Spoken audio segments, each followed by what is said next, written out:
Bienvenidos alumnos de su clase teórica de sistema tegumentario. Quien les habla esta vez es la doctora María Teresa Pérez Narrea. Soy anatomopatólogo y gracias o por encargo de la doctora Ingrid Segarra, que me ha pedido que les acompañe, ¿no? y les dicte esta clase de adaptación celular. Hablaremos entonces de lo que es adaptación. Y acá les muestro una imagen que deben haberlo visto probablemente, muchos de ustedes, que es acerca de la evolución de la letra de médico. Se dan cuenta que al inicio pues es una letra muy bonita y termina siendo una letra bastante fea, ¿no? Como ven acá. Y esto la verdad es que es un ejemplo que lo considero también mío. Cuando ingresé a la carrera también yo tenía una letra bastante aceptable, una letra relativamente bonita, pero con el tiempo fue degenerando. ¿Por qué degeneró? Porque yo tuve que adaptarme a un nuevo ambiente. En el colegio, pues definitivamente era más fácil copiar, ¿no? De la pizarra y todo, tenía el tiempo suficiente. En la universidad ya no, era un nuevo medio al cual yo me enfrentaba. Si yo no copiaba lo que en mis clases teóricas, que eran presenciales por lo cierto, se me iba información valiosa, ¿no? Al menos la que yo consideraba en ese momento. Y si yo no tenía esa información, probablemente no iba a rendir un buen examen y no iba a aprender. Entonces tuve que adaptarme a ese nuevo medio, que fue escribir más rápido, y por ende mi letra tuvo que degenerar. Entonces, si yo no me adaptaba a ese nuevo cambio, simplemente yo moría, académicamente hablando, ¿no? Es decir, podía jalar el curso. Esto es adaptación. Entonces, muchas adaptaciones se dieron a lo largo de toda mi vida. Igual ustedes también deben tenerla, ¿no? Me imagino que ahora que están en la universidad, pues se han adaptado al horario, a los huecos que hay siempre en los horarios. Se habrán adaptado probablemente al medio de transporte cual utilizan, ¿no? De repente yo iba, al menos en mi colegio, iba caminando, y cuando ingresé a la universidad tuve que tomar un transporte público. Probablemente ustedes también han hecho lo mismo. Entonces se fueron adaptando a ese nuevo cambio.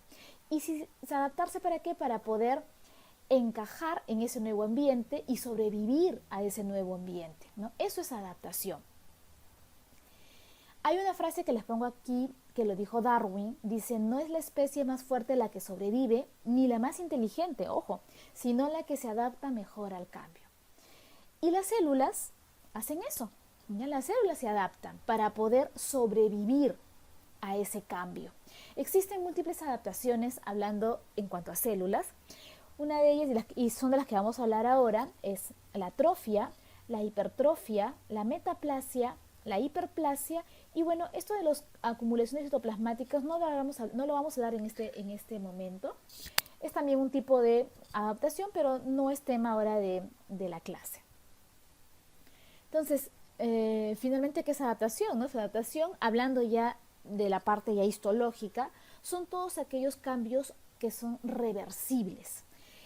¿En cuanto a qué? En cuanto al número, miren, acá habían 6, acá hay más de 6 células, tamaño, como ven en esta imagen, fenotipo, es decir, la forma de la célula, actividad metabólica o función de la célula debido a un nuevo medio, a un nuevo ambiente que se le presenta a la célula. Existen adaptaciones de tipo fisiológicas, es decir, son aquellas respuestas de la célula a estímulos que son normales. Generalmente está dado por influjo hormonal o por mediadores químicos endógenos. El ejemplo clásico es el del embarazo. Durante el embarazo, que es un momento, un estado fisiológico en la mujer, está expuesta a una serie de hormonas que aumentan durante el embarazo, y eso genera cambios en ciertos órganos. El más notorio es el útero. El útero tiende a crecer, ¿no? Eso es una adaptación que hace esta víscera, ¿no? Para poder albergar al producto. Las adaptaciones, por su parte patológicas, son aquellas respuestas que se deben al estrés, que permite a la célula poder cambiar su forma, ¿no es cierto?, tanto estructural como funcional, y escapar a la injuria. O sea, si tengo un estrés que está llegando a la célula, esta quiere cambiar para poder sobrevivir a ese nuevo estrés o escapar del daño que pueda sucederle. Entonces, esto es lo que les hablaba en cuanto a la adaptación, a las adaptaciones, ¿no? Tenemos acá una célula normal Ante un estrés, la célula tiende a adaptarse. Si no puede adaptarse la célula, muere. ¿No? Estábamos de acuerdo, si la célula no se adapta, muere, ¿no? Y después, bueno, tenemos los cambios que son la necrosis y la apoptosis. Lo que vamos a hablar hoy día es esta parte, la adaptación celular, o sea, todo ese cambio que hace la célula frente a un estrés o a un estímulo fisiológico también. Hablaremos entonces de la hipertrofia. Y les pongo la imagen de este personaje de cómic, que es el Capitán América. Lo que vemos acá, antes del cambio que él sufre, tenía una estructura muscular bastante delgado, era una persona delgada, con no tanto volumen a nivel del músculo. Posterior a la exposición que tuvo en el cómic, claro está, él adquiere una masa muscular muchísimo mayor, ¿no? Eso les pongo esta imagen porque es el ejemplo clásico de la hipertrofia, sobre todo del músculo esquelético. ¿Okay? Entonces, hipertrofia significa aumento del volumen de un tejido o de un órgano, pero porque aumenta el tamaño de la célula. Aquí no se crean nuevas células, es el mismo número de células, pero que aumentan de tamaño. ¿Okay? Estas células que aumentaron de tamaño, son células obviamente muchísimo más grandes, es porque no dentro de su maquinaria o de su estructura en realidad de la célula aumentaron el número de proteínas. Para crecer una célula tiene que crecer la estructura y la estructura es básicamente proteínas. Se han creado mayor cantidad de proteínas estructurales así como de organelas. Ojo también, la hipertrofia es una de las adaptaciones que pueden hacer los tejidos que no pueden dividirse.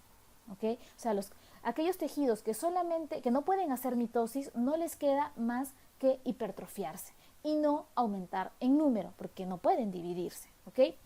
Los desencadenantes para que una célula crezca de tamaño pueden ser un desencadenante mecánico o un desencadenante de tipo trófico, que puede ser pues una hormona que lo haga crecer. Entonces, ¿qué es lo que sucede con una célula que se hipertrofia? Hay transducción de señales que inducen la formación de genes, ¿no? O la expresión de genes, perdón, para poder sintetizar proteínas y factores de crecimiento. Acá tenemos esta es una gráfica de una célula muscular esquelética. No se olviden que la célula muscular esquelética es uno de los tejidos que tiene escasa capacidad de división. Entonces, solamente a ella le queda hipertrofiarse, ¿no? De acuerdo al desencadenante que haya, ¿no? Mecánico o trófico. Entonces, acá tenemos los tres tipos de estímulos que podrían hacer crecer una célula, ¿no? El incremento de la sobrecarga mecánica, es decir, por ejemplo, una persona que haga pesas, entonces tiene que hacer más esfuerzo mecánico y por lo tanto eso hace que la célula muscular crezca. Agonistas o sustancias que son agonistas para el crecimiento de la célula, tipo hormonas alfa-adrenérgicas o factores de crecimiento. Estos van a hacer que se activen señales de transducción para la transcripción de factores que produzcan síntesis de proteínas contráctiles, estamos hablando de músculo esquelético, de factores de crecimiento o de otro tipo, inducción de algún otro tipo de genes embrionarios o fetales, como en este caso, que hagan que sintetices proteínas que tengan mejor trabajo mecánico, ¿no? Que tengan una performance muchísimo mayor o mejor que la que tenía anteriormente. ¿Ok? Entonces acá estamos hablando de mecanismos de tipo mecánico y mecanismos de tipo tróficos, que son los factores de crecimiento como hormonas que pueden ser tróficas. La hipertrofia puede ser de tipo fisiológica o puede ser de tipo patológica. El ejemplo clásico, como les hablé creo que al inicio, la hipertrofia fisiológica que se ve, por ejemplo, en el útero, en una mujer no gestante, y este es un útero de una mujer que ha dado a luz. ¿Ok? Entonces vemos acá que claramente se nota la diferencia de tamaño, definitivamente. O sea, el órgano aumentó de tamaño, se cumple entonces con el concepto de hipertrofia. Faltaría saber si es porque aumentó de tamaño, porque aumentó el tamaño de la célula o porque aumentó el número de células.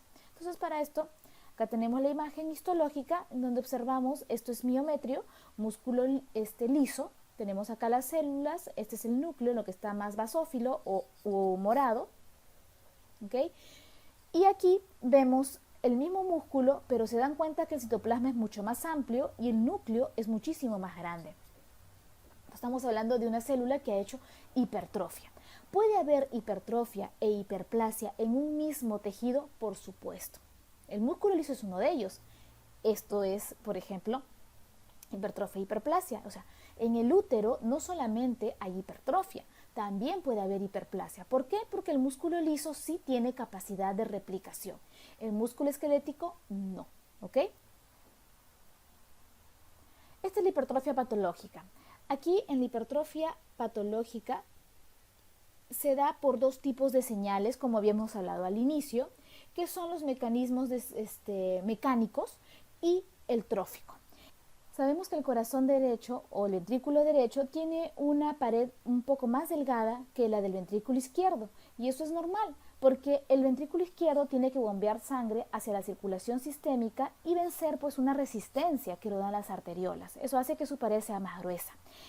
Y acá vemos la imagen de un cardiomiocito. Miren el tamaño, esto es obviamente un dibujo, y comparen en un paciente con hipertensión arterial. ¿Qué pasa en los pacientes hipertensos? La resistencia, es decir, la fuerza que tiene que vencer el corazón izquierdo para poder botar la sangre a la circulación sistémica es mayor. Y si tienes más oposición para botar sangre, ¿qué hace el músculo? Tiene que hipertrofiarse, tiene que crecer en tamaño para poder vencer esa resistencia. Entonces, está venciendo, o mejor dicho, el mecanismo desencadenante para la hipertrofia patológica en este caso sería un desencadenante de tipo mecánico, ¿no? Mayor presión para poder botar la sangre. Entonces acá vemos en la imagen, miren el cardiomiocito, es muchísimo más grande en tamaño, el núcleo también es más grande y definitivamente habrá hecho mayor síntesis de proteínas para poder tener una mejor contracción, o sea, una mejor sístole.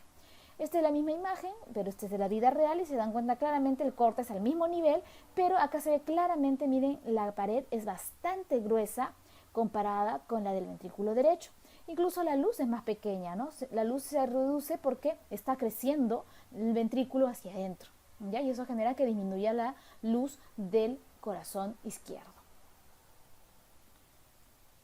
Muy bien, les dejo esta pregunta, dice, ¿el músculo esquelético solo se hipertrofia?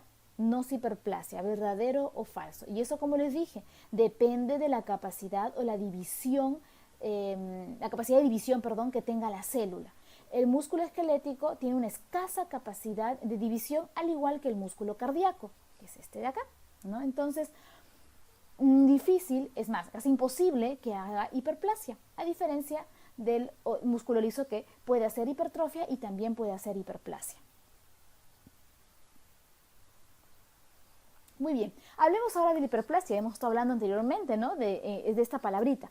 La hiperplasia, les pongo la imagen de este otro personaje del cómic, esto es de un personaje de los X-Men, que tiene la capacidad, este personaje se llama hombre múltiple.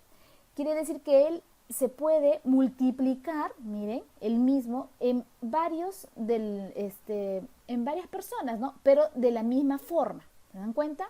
Entonces, es lo mismo que sucede en la célula. La célula también puede aumentar en número. Entonces, aquí aumenta el volumen del tejido y del órgano, pero porque aumentó el número de células. ¿Ya? Entonces, acá no es que crezca porque aumentó el tamaño de la célula, no. Aquí es porque aumentó el número de células. Por lo tanto, acá ya estamos pensando que tiene que ser en aquellos tejidos que puedan tener una alta división mitótica o una capacidad de división mitótica. Y igualmente tenemos dos tipos de hiperplasia. La hiperplasia de tipo fisiológica y la hiperplasia de tipo patológica. En la fisiológica tenemos a su vez dos tipos, que es la fisiológica hormonal y la fisiológica compensatoria. Esta fisiológica hormonal, vemos acá la imagen es un corte histológico, que ustedes ya han visto esto en su clase de glándulas. Esto es una glándula especializada, es la glándula mamaria. En la imagen superior vemos la glándula mamaria de una mujer que no está embarazada y menos aún que no está dando de lactar. En la imagen inferior se dan cuenta que aumentó el número de estas estructuras, ¿no?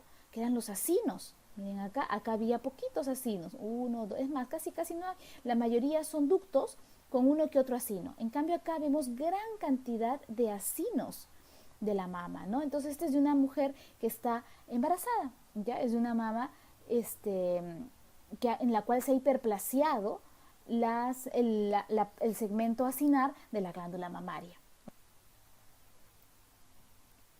Y la fisiológica compensatoria, les pongo la imagen de este personaje mitológico, que es una obra en realidad, en la cual se llama Prometeo encadenado. Este personaje, que era un titán, roba el fuego y se lo da a los humanos, cosa que había prohibido Zeus. Cuando se entera de esto, Zeus lo manda a encadenar y todos los días venía un águila y comía el hígado de Prometeo encadenado.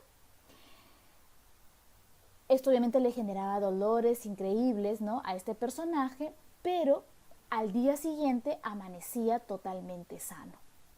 Entonces era como que el hígado había sido engullido por esta águila, pero al día siguiente se recuperaba y volvía a su estado normal. Claro que esto es una obra, ¿no?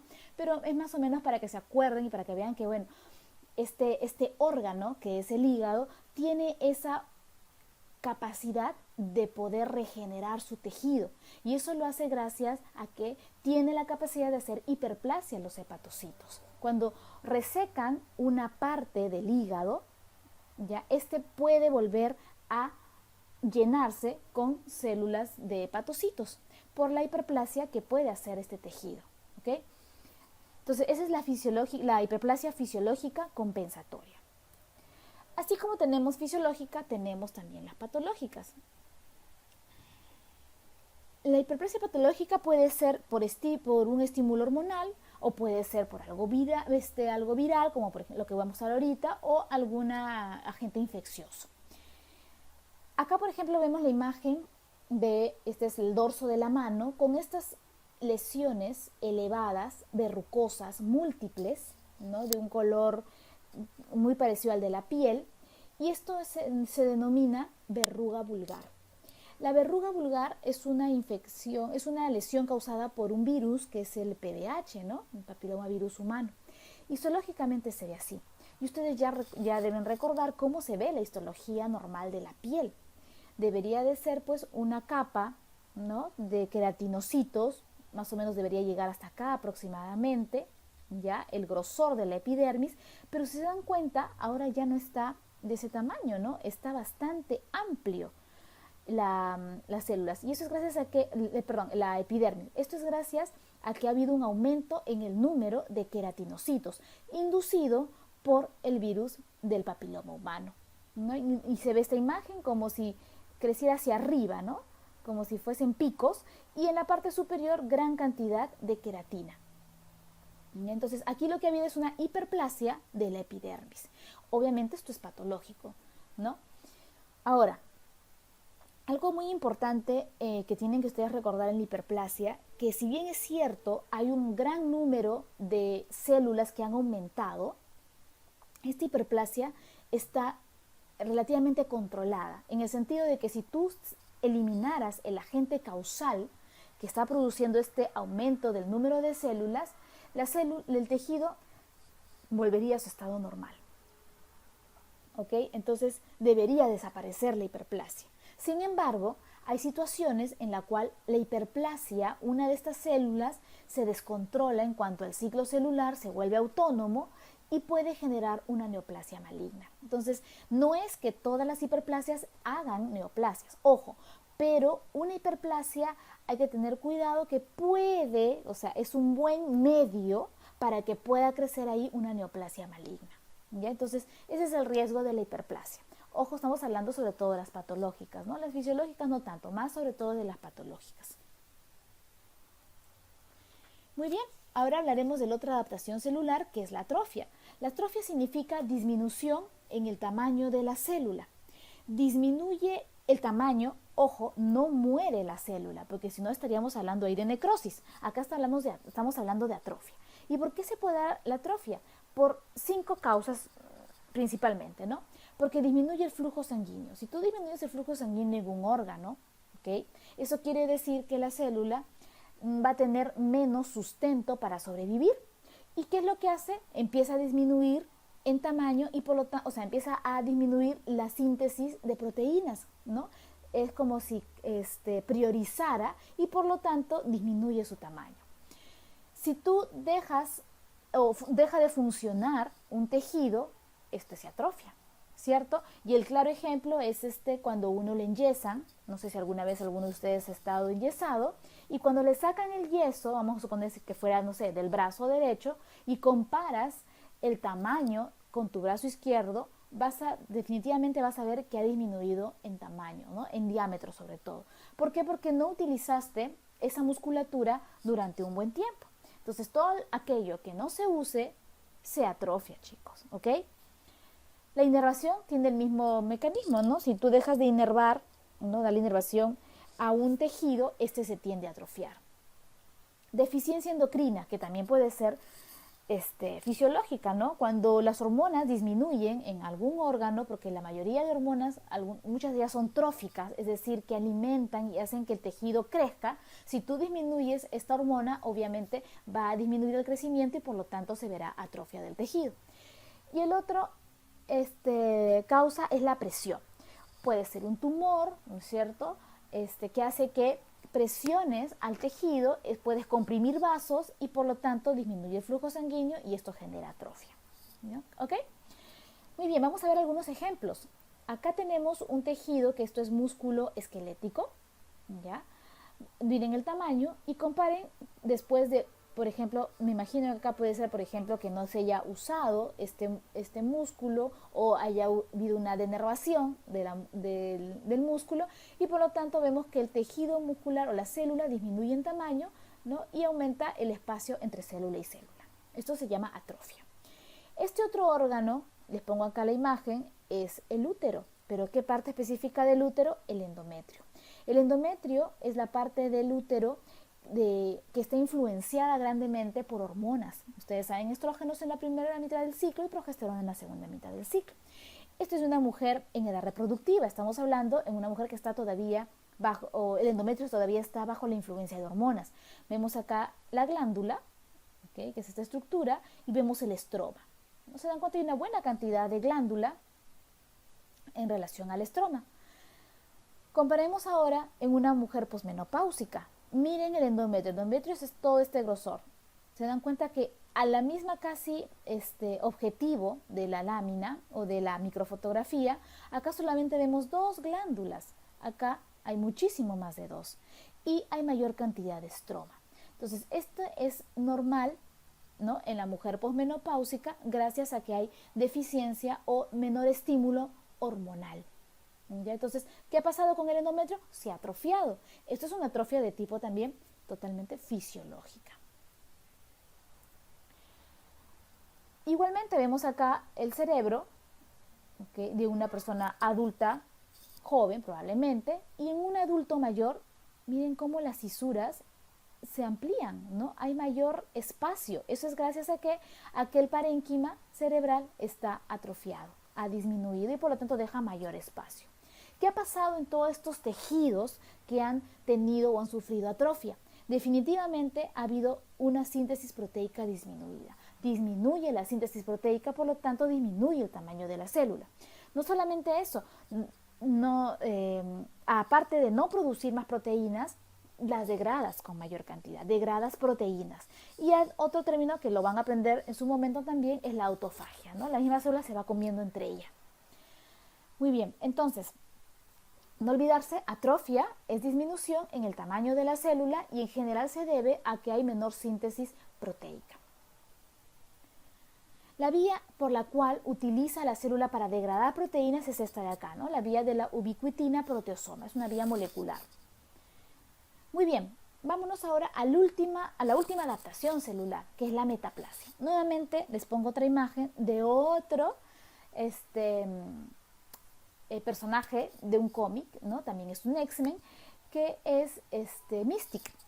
Ella tiene una estructura, un fenotipo original que es de una piel de color azulada, como ven acá, ¿no? Con cabello rojo. Pero cuando ella quiere, ¿no es cierto?, puede cambiar de forma prácticamente. O sea, fenotípicamente se va a ver diferente. ¿Ya? Eso también hace la célula. La célula también puede hacer este cambio y eso se llama metaplasia. El concepto sería, la metaplasia es aquella adaptación de tipo también reversible en el cual cambia un tejido maduro por otro tejido maduro. Tiene que ser un tejido adulto, ¿ok? Adulto o maduro. No puede ser un tejido inmaduro, ¿ya? Entonces, ¿se dan cuenta? Nuestras células tienen ciertas características de X-Men, ¿no? Aumentan en el número, pueden aumentar en tamaño y pueden cambiar la forma. Vamos a ver algunos ejemplos clásicos de metaplasia para entender un poquito mejor. Vemos aquí esta imagen que es de una metaplasia de un órgano que es el esófago. ¿Okay? Y el esófago tiene la función de ser un pasaje del bolo alimenticio. Su epitelio está compuesto de múltiples capas de células escamosas, sin queratina. Entonces el epitelio es un estratificado, plano, no queratinizado. Cuando una persona tiene reflujo, es decir, el contenido del estómago pasa al esófago, esto genera una irritación en el esófago. Estamos hablando entonces que una célula se está enfrentando a un estrés, a una injuria permanente, porque para que haya metaplasia tiene que pasar un buen tiempo, ¿no? Una injuria permanente que es el ácido del estómago. Como esta célula escamosa no está preparada para ese estímulo que es nocivo, cambia de forma por uno que le parece a ella mejor o más resistente. Y este mejor epitelio es el glandular, que ven aquí, glándulas.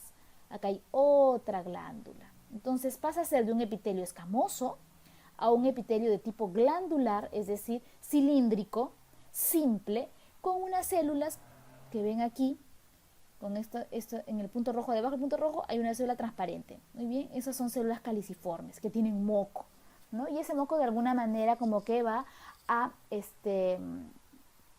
disminuir la acidez que le está llegando del estómago. Este ejemplo clásico en el cual el epitelio escamoso del esófago se transforma en un epitelio maduro, cilíndrico, glandular, con células caliciformes, se llama esófago de Barrett. Si a este paciente le disminuyes y lo tratas para que no haya más reflujo, este epitelio tiene que convertirse nuevamente a su estado original, que es el epitelio escamoso. ¿Ok?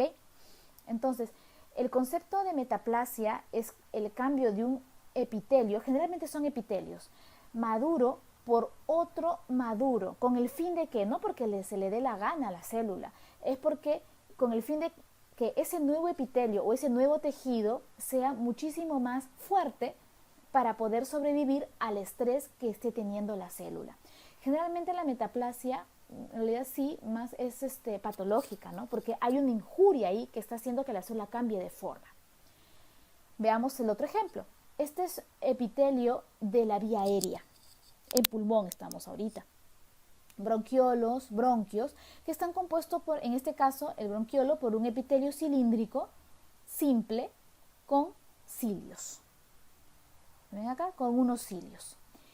Cuando uno fuma, acá les pongo por eso el cigarro, la noxa, la toxina, el humo del cigarro daña a esta célula cilíndrica, ¿ya? Y empieza a metaplasiarse a un epitelio de tipo escamoso, que es mucho más resistente al humo del cigarro. Si bien es cierto que es mucho más resistente, lamentablemente no cuenta con ciertas células, ¿ya? O ciertas características del epitelio respiratorio que son para defender de otras, de otras toxinas, noxas, otra injuria al pulmón. Ejemplo, cilios. O sea, el epitelio escamoso ya no tiene cilios. Importante para poder barrer aquel polvo que puede ingresar por la vía aérea. Entonces, no tienes eso, el polvo va a ingresar. ¿Qué más no tiene? No tiene células caliciformes, no tiene moco. Entonces, si no hay moco, tampoco atrapa a las toxinas, al polvo y no lo puede eliminar. Si bien es cierto, el epitelio escamoso es fuerte, carece de muchos mecanismos de defensas que el pulmón y que el epitelio respiratorio sí lo tienen. Entonces, la metaplasia en realidad es un arma de doble filo. Acá vemos la imagen en la vida real. Vemos epitelio cilíndrico con sus cilios, aquí lo ven, y miren acá más o menos a partir de la mitad de la imagen se torna en un epitelio de tipo escamoso. Ya que ha habido una metaplasia. ¿Cuál es el riesgo de la metaplasia? Es esto, que la metaplasia escamosa, esta es la misma imagen, miren, epitelio cilíndrico con sus glándulas aquí, se metaplasió, puedan una de estas células salirse también, perder el control del ciclo celular y hacer una displasia y una neoplasia maligna. Entonces, ese es el riesgo de la metaplasia. Las metaplasias pueden en algún momento llegar a ser una neoplasia. Ojo, no digo que siempre, ¿ya? Porque si tú desde un inicio tienes una metaplasia y evitas el cigarro, esto puede pasar a ser nuevamente a un epitelio respiratorio. Pero como nadie se hace pues una biopsia, ¿no? Así fume y tienes tu metaplasia, en algún momento si sigue la injuria, es decir, el cigarro, ¿no? Puedes en algún momento hacer una neoplasia. Y es de ahí que nace el carcinoma escamoso o epidermoide en pulmón. Y eso es la causa que ya está comprobadísimo, es el humo del cigarro. ¿Ya? Entonces, lamentablemente el riesgo de estas adaptaciones, en el caso de la metaplasia y de la hiperplasia, es que tengan un riesgo a una neoplasia. Finalmente se cree que la metaplasia surge, ¿ok?, cuando tu célula, que es la célula madre, la basal, se reprograma. Es decir, dice, ya hay una NOx ahí, yo como célula madre ya no me voy a diferenciar a una célula cilíndrica, me voy a diferenciar a una célula de tipo escamosa. No es que esta cilíndrica se haya transformado en escamosa, es la célula madre, o sea, la basal, que es esta de acá, la que se va a diferenciar en otro tipo de tejido maduro. ¿Ok? Eso es lo que hasta ahora se piensa en cuanto a la metaplasia. Muy bien. Entonces, hemos visto hasta acá todos los cambios. Cuando la célula disminuye en tamaño, eso es atrofia. Cuando la célula aumenta en tamaño, hipertrofia. Cuando la célula aumenta en número, hiperplasia. Cuando la célula aumenta en número y también en tamaño, hipertrofia, hiperplasia. No se olviden, o sea, hay tejidos que hacen de los dos. Cuando la célula cambia ya no de forma, ya no es en este caso redonda, en este caso poligonal, eso se llama metaplasia. Veamos, ¿estamos en lo cierto? Y sí, ¿ya? Entonces tenemos todos este tipo de adaptaciones hacia la célula. Para bien, que es lo que se quiere en realidad, como que también hay el riesgo de que pueda hacerse algo maligno. Muy bien, entonces hasta acá hemos culminado con adaptaciones celulares y les dejo ya para terminar con esta frase, ¿no?, que dice: médico que solo sabe medicina, ni medicina sabe. Esta frase, ¿no?, lo dijo un médico que es José de Letamendi. Miren, en el año 1828 a 1897 vivió este personaje, que era un médico español, catedrático de anatomía y de patología general.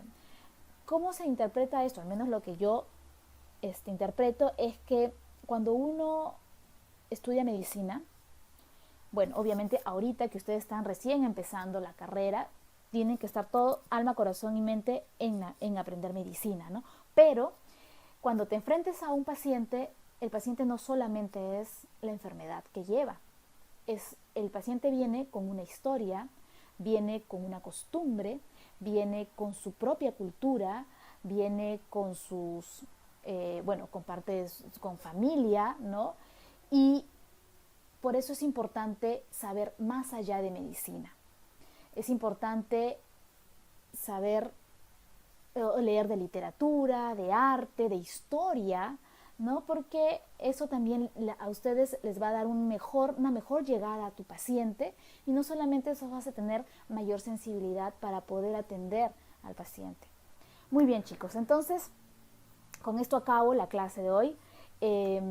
Muchas gracias por su atención y nos estamos viendo o escuchando en alguna otra clase. Que tengan un buen fin de semana.